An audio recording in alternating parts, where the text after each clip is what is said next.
with Thomas Geboy, weather rates certified 11 years in a row. Good afternoon, Utah. Happy Thursday or happy Friday Eve. I think I mentioned it a couple of weeks ago that the snow that we've been seeing so far this season has been absurd in the best way possible. That continues to hold true, and it continues to get even more true. This was shared by Andy Heyer this morning at Alta. We're getting to the point where the snow sagging off the building is getting close to the snow that keeps on rising off the ground as the snow continues to fall. That is an incredible picture, and we're seeing a lot of that at our resorts because we have so much snow. Brighton this season has picked up 782 inches. That R stands for a record. Alta 779, closing in on 200 inches this month alone.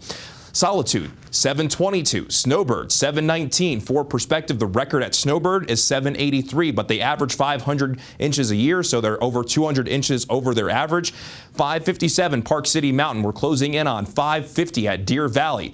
We're at record snow level at Snow Basin at 516, closing in on 500 at Powder Mountain. 452 at Sundance, which is definitely a record, and they average just under 200 inches per season.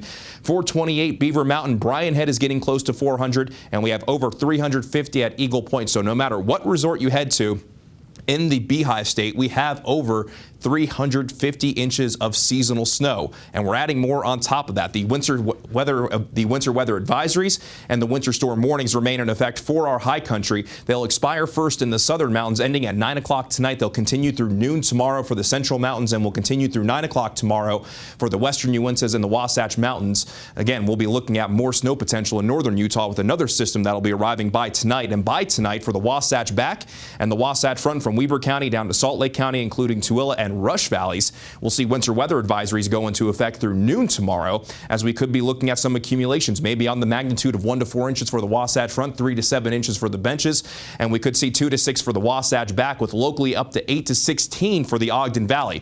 Winds are going to be out of the northwest. We could see some lake enhancement and also some lake effects, so there will be the chance that we see some spots achieve more than those totals. So that potential will exist once again, but that's going to lead to likely a messy Friday morning commute, especially within those advisories. The reason why we're seeing the scattered showers around right now is we have an upper level low pressure moving through. The cold front has already moved away to the east, and you can see this little dip right here coming into Washington. That's going to be that secondary system that arrives tonight to bring us that better chance for snow showers in northern Utah from late tonight through early tomorrow. But with that low pressure currently moving through downstream of that low pressure, we have more thunderstorm potential, generally for the southern 2/3 of the state and for eastern Utah. Locally heavy precipitation, gusty winds, small hail, and some graupel, all going to be a possibility as we go through today. But we are tracking those scattered showers. We have scattered showers in northern Utah, southern Utah, and in eastern Utah. And we're looking at a good amount of snow showers stretching more or less along the entirety of the Wasatch front going up towards Logan, but with temperatures that are dancing around the freezing mark. For the most part, the roadways down in our valleys are looking okay, but they're running wet. So if you are going to be traveling, make sure that you're building in extra time.